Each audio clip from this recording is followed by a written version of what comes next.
Iran America സംഘർഷത്തിന് താൽക്കാലിക വിരാമമെന്ന് സൂചന.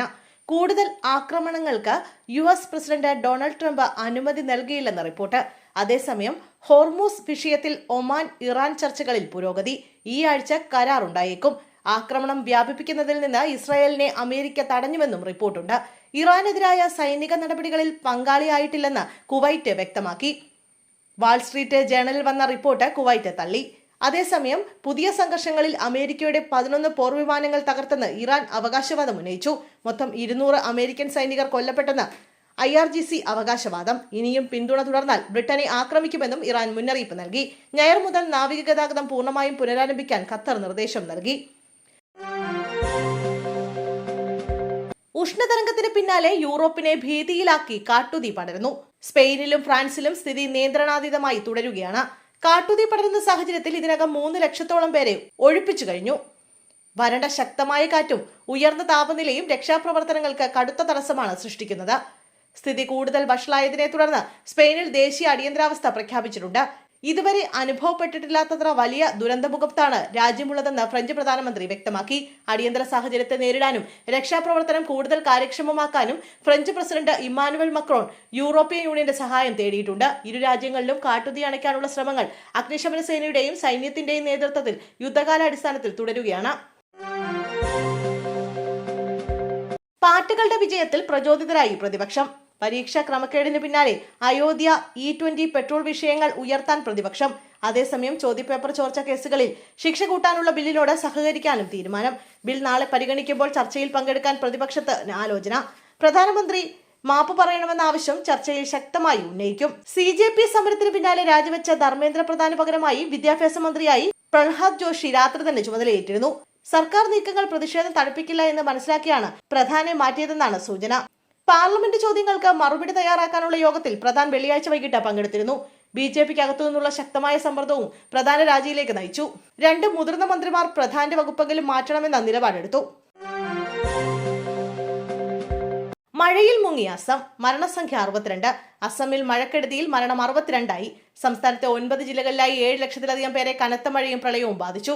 24 മണിക്കൂറിനിടെ 14 പേർക്ക് ജീവൻ നഷ്ടമായതായി അസം സംസ്ഥാന ദുരന്ത നിവാരണ അതോറിറ്റി വെള്ളിയാഴ്ച രാത്രി പുറത്തിറക്കിയ ബുള്ളറ്റിനിൽ അറിയിച്ചു. ചിലയിടങ്ങളിൽ വെള്ളം താഴ്ന്നു തുടങ്ങിയിട്ടുണ്ട്. സംസ്ഥാനത്തെ സാഹചര്യം സംബന്ധിച്ച പുതിയ വിവരങ്ങൾ ശനിയാഴ്ച പ്രധാനമന്ത്രി നരേന്ദ്രമോദി മുഖ്യമന്ത്രി ഹിമന്ത ബിശ്വ ശർമ്മയെ ബന്ധപ്പെട്ട് വിലയിരുത്തി. ജന്തർ മന്ദറിലെ സമരപ്പന്തൽ പൊളിച്ച് പ്രവർത്തകർ മടങ്ങി. നീറ്റ് ക്രമക്കേടുകളെ തുടർന്നുള്ള പ്രക്ഷോഭം വിജയിച്ചത് ആഘോഷമാക്കി CJP പ്രവർത്തകർ മടങ്ങി. ധർമ്മേന്ദ്ര പ്രധാൻ രാജിവെച്ചതിലെ സന്തോഷം കേക്ക് മുറിച്ച് ആഘോഷിച്ച ശേഷം ജന്തർ മന്ദറിലെ സമരപ്പന്തൽ പൊളിച്ച ശേഷമാണ് CJP പ്രവർത്തകർ മടങ്ങിയത്. CJPയുടെ സമര വോളണ്ടിയർ ചേർന്നാണ് സമരപ്പന്തൽ പൊളിച്ചത്. സമരത്തിനെത്തിയവരെല്ലാം ആഹ്ലാദം പങ്കിട്ട ശേഷമാണ് പിരിഞ്ഞുപോയത്.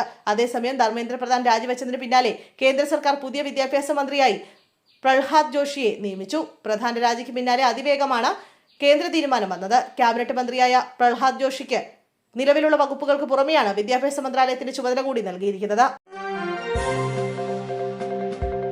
നെഹ്റു ട്രോഫി വള്ളംകളിക്കുള്ള വിവാദ ടെൻഡർ റദ്ദാക്കി NTPR സൊസൈറ്റി. കോൺഗ്രസ് ജനപ്രതിനിധികളിൽ നിന്ന് പോലും വിമർശനമുയർന്ന പശ്ചാത്തലത്തിലാണ് നെഹ്റു ട്രോഫി ജലമേളയുടെ നടത്തിപ്പുമായി ബന്ധപ്പെട്ട കരാർ ഓസ്കാർ ഇവന്റ്സിന് നൽകാനുള്ള തീരുമാനത്തിൽ നിന്ന് സംഘാടകർ പിന്നോട്ടു പോയത്. സ്റ്റേജ് അടക്കം ക്രമീകരണങ്ങൾ ഒരുക്കാൻ പുതിയ ടെൻഡറും വിളിച്ചു. കൊച്ചി കലൂർ സ്റ്റേഡിയത്തിൽ ഉമാ തോമസ് MLA വീണ് പരിക്കേറ്റ സംഭവത്തിൽ ആരോപണ വിധേയരായ ഇവന്റ് മാനേജ്മെന്റ് കമ്പനിയെ നെഹ്റു ട്രോഫി നടത്തിപ്പ് ഏൽപ്പിക്കാനുള്ള നീക്കമാണ് വിവാദത്തിലായത്. വീണയ്ക്കെതിരെ എൻഫോഴ്സ്മെന്റ് ഡയറക്ടറേറ്റിന്റെ കൂടുതൽ തെളിവുകൾ. എക്സാലോജിക് CMRL മാസപ്പടി കേസിൽ വീണയ്ക്കെതിരെ എൻഫോഴ്സ്മെന്റ് ഡയറക്ടറേറ്റിന്റെ കൂടുതൽ തെളിവുകൾ. ഇൻവോയ്സ് നൽകുന്നതിന് മുന്നേ വീണയ്ക്ക് പണം കിട്ടിയെന്നും 45 ലക്ഷം രൂപ വീണയ്ക്ക് കിട്ടിയത് മുൻകൂറായെന്നും 2017 ജനുവരി മുതൽ ഒക്ടോബർ വരെയുള്ള കാലയളവിലാണ് പണം ലഭിച്ചതെന്നും ED പറയുന്നു. വീണ പണം കൈപ്പറ്റിയത് IT മാർക്കറ്റിംഗ് കൺസൾട്ടിംഗ് എന്ന പേരിലായിരുന്നുവെന്നും എക്സാലോജിക്കിന് മാസം 3 ലക്ഷം ലഭിച്ചുവെന്നും പറയുന്നു. ഇൻവോയ്സ് വീണ ഉണ്ടാക്കിയത് ഐഫോണിലാണെന്നും ED പറയുന്നു. അതേസമയം CMRL കള്ളപ്പണം വെളുപ്പിക്കലിന് കൂടുതൽ തെളിവുകൾ ലഭിച്ചുവെന്നും ED അവകാശപ്പെടുന്നു. ശശിധരൻ കർത്തയുടേത് സർക്കുലർ പേയ്മെന്റ് രീതിയാണ്. ഇടപാടുകാർക്ക് ഇൻവോയ്സ് നൽകി ചെലവ് കാണിക്കുകയും പിന്നീട് ഇവരിൽ നിന്ന് പണമായി തിരികെ വാങ്ങുകയും ചെയ്യുന്നതാണ് രീതി. KSEBയിൽ ലക്ഷങ്ങളുടെ തട്ടിപ്പ്. സംഭവത്തിൽ അസിസ്റ്റന്റ് എഞ്ചിനീയർ ഉൾപ്പെടെ 3 പേർക്ക് സസ്പെൻഷൻ. മൂവാറ്റുപുഴ പോത്തിനിക്കാട് സെക്ഷൻ ഓഫീസിലെ assistant engineer Ganesh Kumar PG, sub engineer Girish KV, worker Eldho KM എന്നിവർക്കെതിരെയാണ് നടപടി. ഉപഭോക്താവിൽ നിന്ന് വാങ്ങിയ തുക KSEBയിൽ അടയ്ക്കാതിരിക്കുക, അനധികൃത കണക്ഷൻ അനുവദിക്കുക തുടങ്ങിയ ഗുരുതര ക്രമക്കേടുകളാണ് കണ്ടെത്തിയത്. KSEBയിലെ ആഭ്യന്തര വിജിലൻസാണ് തട്ടിപ്പ് അന്വേഷിച്ചത്. മിൽമ തിരുവനന്തപുരം യൂണിയൻ പിരിച്ചുവിട്ടു. വ്യാപക അഴിമതി ആരോപണങ്ങളെ തുടർന്ന് മിൽമ തിരുവനന്തപുരം മേഖലാ യൂണിയൻ പിരിച്ചുവിട്ടു. നിലവിൽ യൂണിയനിൽ അഡ്മിനിസ്ട്രേറ്റീവ് ഭരണം ഏർപ്പെടുത്തിയിരിക്കുകയാണ്.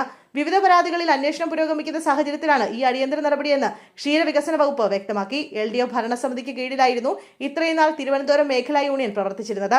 മിൽമ ഡയറക്ടർ ബോർഡ് തെരഞ്ഞെടുപ്പ് തൊട്ട് മുന്നിൽ നിൽക്കെയാണ് സർക്കാരിന്റെ നടപടി. എന്നാൽ ഈ യൂണിയൻ പിരിച്ചുവിടൽ നടപടി പൂർണ്ണമായും രാഷ്ട്രീയ പ്രേരിതമാണെന്ന് LDF നേതൃത്വം ആരോപിച്ചു. തെരഞ്ഞെടുപ്പ് ലക്ഷ്യമിട്ട രാഷ്ട്രീയ ലക്ഷ്യങ്ങളോടെയാണ് അഡ്മിനിസ്ട്രേറ്റീവ് ഭരണം ഏർപ്പെടുത്തിയിരിക്കുന്നതെന്നാണ് പ്രതിപക്ഷത്തിന്റെ വിമർശനം. ജനം ടിവിയും ജന്മഭൂമിയും അടക്കമുള്ള മാധ്യമ സ്ഥാപനങ്ങൾക്കെതിരെ കേസെടുത്തു. CPM മുതിർന്ന നേതാവും മുൻ മന്ത്രിയുമായ PK ശ്രീമതിക്കെതിരായ വ്യാജ വാർത്തയിൽ പോലീസ് കേസെടുത്തു. കണ്ണൂർ റൂറൽ സൈബർ പോലീസാണ് കേസ് രജിസ്റ്റർ ചെയ്തത്. BNS 79, IT act 120, IT act 66D എന്നീ വകുപ്പുകൾ ചുമത്തിയാണ് കേസെടുത്തിരിക്കുന്നത്. Janam TV, Janmabhumi, Karma news, Dailyhunt, Bharat live, Sudinam എന്നീ മാധ്യമ സ്ഥാപനങ്ങൾക്കെതിരെയാണ് കേസ്. കുന്നംകുളം മുൻ MLA ആയിരുന്ന PK കൃഷ്ണന്റെ ഭാര്യ എന്ന പേരിൽ ശ്രീമതി ഫാമിലി പെൻഷൻ വാങ്ങിയെന്നായിരുന്നു വ്യാജ വാർത്ത. സ്ത്രീത്വത്തെ അപമാനിക്കലടക്കമുള്ള കുറ്റങ്ങളാണ് ചുമത്തിയിരിക്കുന്നത്. ഫോൺ, സോഷ്യൽ മീഡിയ വഴി വ്യക്തികൾക്ക് മാനസിക ബുദ്ധിമുട്ടുണ്ടാക്കൽ, ഇലക്ട്രോണിക് ഉപകരണങ്ങൾ ഉപയോഗിച്ച് വഞ്ചന നടത്തുക തുടങ്ങിയ വകുപ്പുകളും ചുമത്തിയിട്ടുണ്ട്.